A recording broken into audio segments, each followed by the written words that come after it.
Ladies and gentlemen, how's it going? Once again, I'm Neff from Neff's Tech Bits, otherwise known as your friendly neighborhood basement dweller. Don't worry, ma'am. I am from the internet, and today I want to talk a little bit about the Colonial Gas issue that's happened. I'm sure we've all heard about it. We all know about it. There's a big gas shortage going on in the U.S. right now, ultimately because, actually, we've come out of it. We are clear of the gas thing. But, man, everyone was going for the pumps because they heard, everybody knew that Darkseid had hacked Colonial, and they were asking for a payout. They paid out. That's right. I think it was to the tune of $5 million. So ultimately, Darkseid got into the network with a crypto virus. And what a crypto virus does is it takes what you got, makes it something like a zip folder that you can't get into unless you have the key to it. Now, if you don't have the key to it, you're screwed. But what they do is they say, if you pay us X amount of dollars, we will give you the code. The sketchy part about it is it doesn't always work. Sometimes you send them money and they never get back to you. Sometimes you send them money and they send you a key that doesn't work. Then what do? Call them up for customer support? Anyways, in the wake of all these recent hacking attacks, these crypto blocking attacks, there's been a new group of negotiators that has risen up in order to talk to these individuals who do these hack jobs. Now, one of the interesting things about Darkseid is their business. Darkseid wants to do business, and they want to do business by finding a particular target. They have a soul in the way that they will not target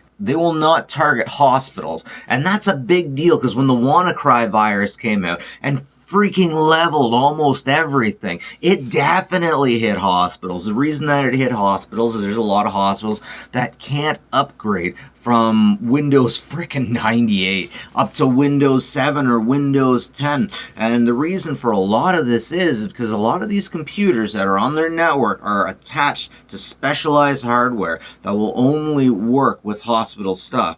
And if they upgrade, this stuff won't work anymore. And getting anything done or changed in the hospital takes freaking forever. So ultimately, in the Wannacry situation, somebody opened an email that automatically started to encrypt everything within that computer and then reached out to the network, encrypting everything on that network too. So the Darkseid, what they do is they find a target and they pelt it and they pelt it and they pelt it with emails and emails, and they might even go down to the place and drop USB keys that have viruses on them, stuff like that. Anyways, what I'm saying is they target the place, and then when they target the place, they ask for X amount of money. In this case, the money was paid out, and an intermediary was contacted. These intermediaries are starting to get to know these hacking groups. They're getting to know them very well. And a lot of these groups have brand names that they have to keep up. If they want to keep doing this, what they have to show is they can unencrypt anything, anytime. But one issue that they're constantly having, one issue that they're constantly getting into, and one issue that's definitely happening here is that the hacking groups are unable to unlock what they had locked. So all of a sudden, it's time for the hacking group to show off their street cred to see if they can actually undo this stuff, and it seems like they can't.